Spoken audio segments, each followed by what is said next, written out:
Assalamualaikum warahmatullahi wabarakatuh. Kembali lagi bersama saya di channel Perisai Nusantara TV. Masih terkait soal isu Fufu Fafa. Kita banyak menghabiskan waktu untuk mengetahui siapa sebenarnya pemilik asli akun Fufu Fafa. Pada kesempatan kali ini, Bang Rocky Gerung menyampaikan hal yang sangat mengejutkan dan beliau mempertegas bahwa akun Fufu Fafa ini bukan milik Wapres Mas Gibran Rakabuming Raka. Hal ini juga kemudian dipertegas oleh salah satu orang tua yang mengatakan bahwa dirinya adalah buzzer, tetapi dia adalah buzzer NKRI.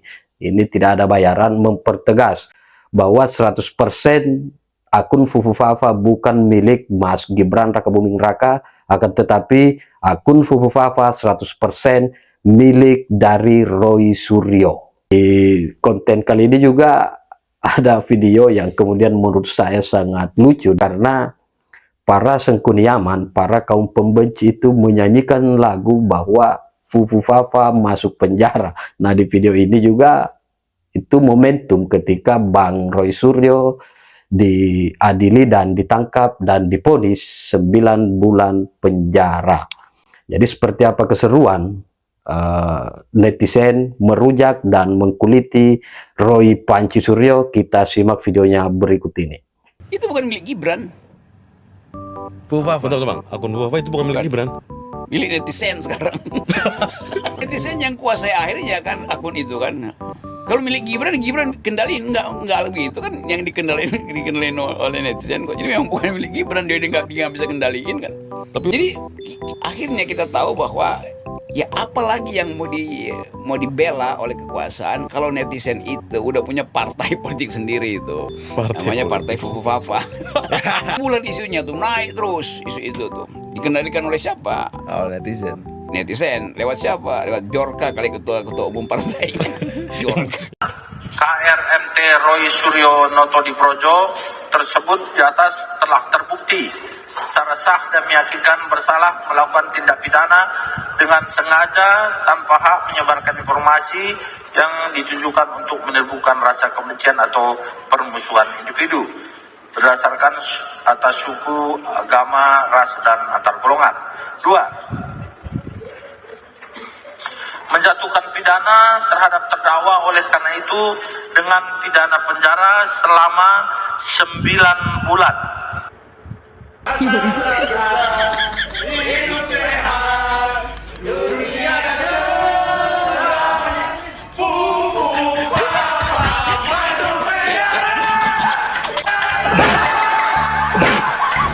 Fufu Fafa ini dituduhkan adalah Gibran. Padahal mungkin hampir semua orang di Republik ini sudah nggak peduli siapa itu Fufu Fafa sebenarnya.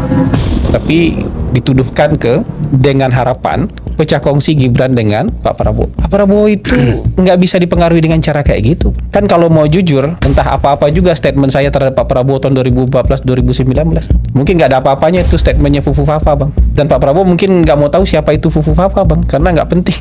Fufu Fafa, akun siapa. Tapi saya yang mungkin juga tahun 2014-2019 dalam suasana pertarungan kayak gitu, bicaranya juga macam-macam, mungkin lebih kasar. Tapi kemudian disambut dengan sangat baik oleh Pak Prabowo.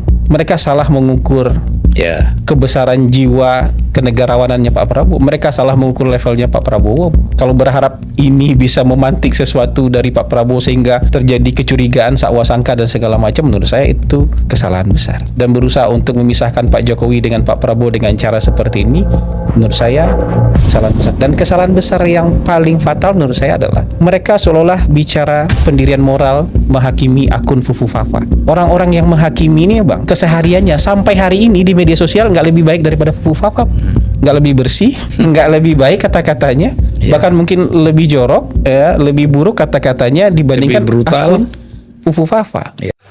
Inilah yang terjadi kalau Roy Suryo datang untuk melaporkan DJ anak jenderal kepada polisi. Selamat siang, Pak. Saya mau melapor nih. Siang, silakan duduk. Saya mau melaporkan itu ada akun namanya DJ anak jenderal, Pak. Kasusnya apa? Coba tolong jelaskan. Jadi gini Pak, si DJ anak jenderal ini bikin VT di TikTok. Ya, VT-nya itu sebut-sebut nama saya. Dia bikin VT membuktikan bahwa akun Fufu Fafa. Bapak tahu nggak akun Fufu Fafa itu? Tahu nggak Pak? Tahu yang Bapak tuduh Pupu Papa itu Mas Gibran kan? Nah iya Pak, itu Pupu Papa Pak. Itu kan Gibran. Nah si DJ ini bikin VT katanya itu bukan Gibran Pak. Terus sebut-sebut nama saya, katanya saya nipu Pak. Jadi saya mau melaporkan si DJ ini pencemaran nama baik gitu Pak. Nama baik siapa yang dicemarin? Nama baik siapa? Nama baik saya lah Pak, kan saya ahli telematika. Saya sudah dipercaya oleh Indonesia sebagai ahli telematika yang membuat temuan tentang Pupu Papa sebagai Gibran. Masa dia bilang katanya saya nipu? Menurut Bapak gimana itu? Masa saya nipu? Ini kan sudah mencemarkan nama baik saya. Kredibilitas saya sudah diacak-acak oleh si DJ anak jenderal ini. Dia sok-sokan bikin temuan ngawur gitu Pak. Gimana Pak? Terus kamu tahu nggak Gibran itu sekarang jabatannya sebagai apa? Wapres Pak, Wapres. Emang kenapa Pak? DJ itu membela Wapres. Dan kamu menuduh Wapres sebagai Pupu Papa. Saya kan warga negara Indonesia Pak, punya hak melapor dong Pak. Ya kan Pak? Betul. Tapi tuduhan kamu bahwa Pupu Papa punya Gibran juga belum bisa kamu buktikan kebenarannya. Loh Pak, kan saya sudah mendatangkan hacker. Kan saya mendatangkan hacker Pak. Dan terbukti loh Pak, ada ujungnya bintang-bintang terus 33. Cocok loh Pak dengan nomor telepon Gibran. Emailnya juga email Cilipari, itu kan cocok Pak, punyanya Gibran Pak. Kalau saya lihat dari VT-nya si DJ ini yang ada di YouTube ini, dia justru menemukan sebaliknya, bahwa nomor itu tidak terdaftar di Kaskus. Emailnya juga tidak tercantum pada saat masuk ke Kaskus. Kamu ini bikin laporan palsu ya? Kok palsu sih Pak? Enggak lah, ini asli. Asli Pak. Asli Pak. Begini ya, berhubung data-data kamu ini nggak valid semuanya, udah tidak memenuhi syarat laporan, silakan pulang dulu sana, penuhi dulu persyaratannya. Lagi pula kamu salah lapor, saya ini polisi tidur. Oh gitu ya Pak ya, saya baru tahu Pak. Iya Pak, nanti saya balik lagi deh ya, saya penuhi dulu ya persyaratannya ya. Iya Pak, iya deh Pak. Mari Pak, pamit dulu Pak. Iya, saya mau lanjut tidur lagi. Salah satu contoh guru kecurigaan yang saya maksudkan adalah Roy Suryo. Kali ini, apa kabar guru kecurigaan nyinyir seperti Roy Suryo? Saya kembali ingin mengulas bahwa dalam konten saya sebelumnya, saya tegas mengatakan bahwa Roy Suryo adalah Fufu Fafa yang sebenarnya. Bahkan beberapa teman, kolega sudah mengatakan 100% Roy Suryo adalah Fufu Fafa yang asli. Nah, apa yang kita hendak bahas dan kita hendak percakapkan terkait dengan guru kecurigaan yang nyinyir seperti Roy Suryo, itu adalah sebuah fenomena yang kita anggap itu bagian dari proses pendewasaan kita semua. Tetapi alangkah gagalnya kita ketika kita menjadikan Roy Suryo sebagai satu-satunya referensi. Kita ingin menjadikan ia sebagai salah satu sumber informasi, tetapi tidak pernah menjadikannya sebagai satu-satunya kebenaran. Karena itu teman-teman, saya ingin mengatakan bahwa ketika para guru kecurigaan seperti Roy Suryo yang bermaksud secara sistematis by design dan punya kepentingan politik tertentu untuk mendemigrasi atau melemahkan rezim pemerintahan Prabowo Gibran, itu sebetulnya adalah sebuah kenyataan yang tidak berbasis pada kesadaran sejarah. Kata kesadaran sejarah ini saya sering ulang-ulang, teman-teman. Mengapa? Karena realitas sejarah yang sesungguhnya adalah realitas sejarah yang kita harus lihat sebagai sebuah bagian dari penerimaan kita pada apa yang terjadi sebagai bagian dari sejarah itu sendiri. Rezim pemerintahan sudah berganti di masa pemerintahan sebelumnya Joko Widodo ke tangan pemerintahan Prabowo Subianto. Dan lagi-lagi, kemasan yang dibangun oleh para guru kecurigaan itu hanya membuat kita menjadi orang yang sulit untuk berimprovisasi terkait dengan penerimaan kita pada realitas bahwa Gibran misalnya yang disasar oleh akun Fufu Fafa dan dianggap sebagai orang yang tidak punya sense of moral dan sense of ethics, itu harus kita katakan sebagai sebuah cara Roy Suryo untuk mendemigrasi sosok yang bernama Gibran. Tetapi saya ingin katakan bahwa kecurigaan yang dibangun oleh seorang Roy Suryo itu cuma pepesan kosong belaka.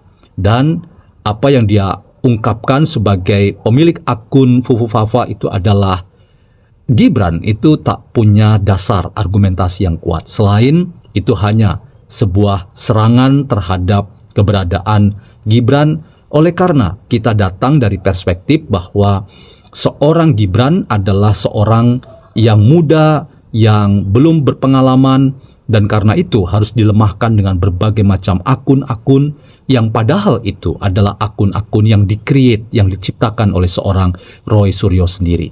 Saya ingin mengatakan, teman-teman, bahwa seorang guru kecurigaan yang sejati adalah seorang guru kecurigaan yang menolong kita untuk tidak menggiring opini kita pada satu perspektif kebenaran tertentu. Tetapi kita ingin mengedukasi yang mencerdaskan. Salah satu edukasi yang mencerdaskan itu adalah ketika kita terbuka bahwa realitas sejarah kita atau kesadaran sejarah kita hari ini menempatkan misalnya sosok Gibran pendamping Prabowo sekarang menjadi the real vice president. Dan hanya dengan cara begitu kita akan tahu bahwa berbagai macam serangan-serangan terhadap pribadi dari tokoh-tokoh publik kita, khususnya rezim pemerintahan Prabowo dan Gibran, khususnya Gibran sebagai wakil presiden, itu tidak pernah akan mempan dan tidak akan pernah mengganggu stabilitas politik, sosial, kebudayaan yang sekarang realitas sejarah kita adalah kita dipimpin oleh Prabowo dan Gibran. Bahkan saya ingin mengatakan logika terbaliknya, bahwa akun Fufu Fafa itu semakin tidak relevan dan semakin membuat kita tahu bahwa akal-akalan atau akal bulus seorang Roy Suryo adalah guru kecurigaan yang nyinyir dan sulit untuk kita tempatkan sebagai bagian dari edukasi terhadap masyarakat yang membutuhkan informasi-informasi yang kaya, yang menolong kita untuk membangun perspektif apresiatif terhadap dinamika sosial politik kebudayaan di tanah air kita. Apa yang membuat saya sangat sedih adalah kita tersedot untuk berbicara, menghambur-hamburkan energi dengan hal-hal ya seperti soal Fufu Fafa, tentang mencari tahu siapa sebenarnya ya aktor di balik itu semua. Ada yang menyoal soal kepemilikan akun, dan tentu saya menyoal dari perspektif yang lain yang nanti saya jelaskan di konten yang berikutnya terkait dengan logika Sontoloyo yang disematkan oleh Abang Refli Harun sebagai seorang pakar ya di bidang tata negara, hukum tata negara yang tentu saya hormati. Nah, ada baiknya nanti kita akan duduk jauh-jauh, saling lirik dan berusaha untuk mendekat. Kali-kali kita akan bertemu untuk melihat bahwa apa yang kita sedang perjuangkan ada pada titik kesamaan. Nah, di sini saya harus mengatakan bahwa saya melabeli diri saya sebagai bukan partai politik, buzzer, seorang buzzer, ya, tapi buzzernya NKRI. Jadi, Saya harus mengakui itu. Saya adalah seorang buzzer NKRI, ya. Ini tidak bicara tentang persoalan semi kontrak atau apapun bayar-membayar, tapi ini merupakan sebuah panggilan kehidupan berbangsa dan bernegara, sehingga ada posisi yang coba saya perjuangkan, yaitu ikut ambil bagian dalam diskursus kepublikan untuk menghadirkan ruang publik deliberatif yang dipromosikan oleh Jurgen Habermas dan para pendahulu-pendahulu yang lain. Bahwa saya bisa salah, yes, of course, 100%. Ya, dan tentu ketika itu bisa diyakinkan ada kekeliruan yang saya sampaikan, pastilah akan saya sampaikan. Tetapi sejauh bahwa itu masih bisa diperjuangkan dan tetap dipegang, ya itu akan tetap di-backup dengan argumen-argumen yang lain dalam satu kerangka mengupayakan sesuatu yang terbaik dalam kerangka filosofi, menghadirkan kebenaran sebaik-baiknya dan tentu tetap berpegang pada sebuah prinsip. Kita bisa salah dan harus menggantikan pikiran itu. Terkait dengan apa yang saya maksudkan pada konten khusus ini, maka sebenarnya yang membuat kita sedih atau saya sedih di sini adalah bukan persoalan Fufufafa, ya, bukan persoalan juga terkait dengan kekalahan tim sepak bola kita, ya, tetapi ini menyangkut tentang, ya, bagaimana abainya kita terkait dengan hal yang paling serius.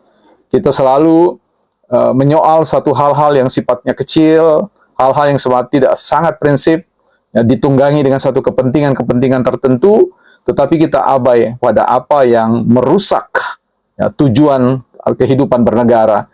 Sehingga sebagai salah seorang buzzer NKRI, saya harus ambil posisi untuk ikut berdialektika bersama teman-teman yang juga punya concern yang sama.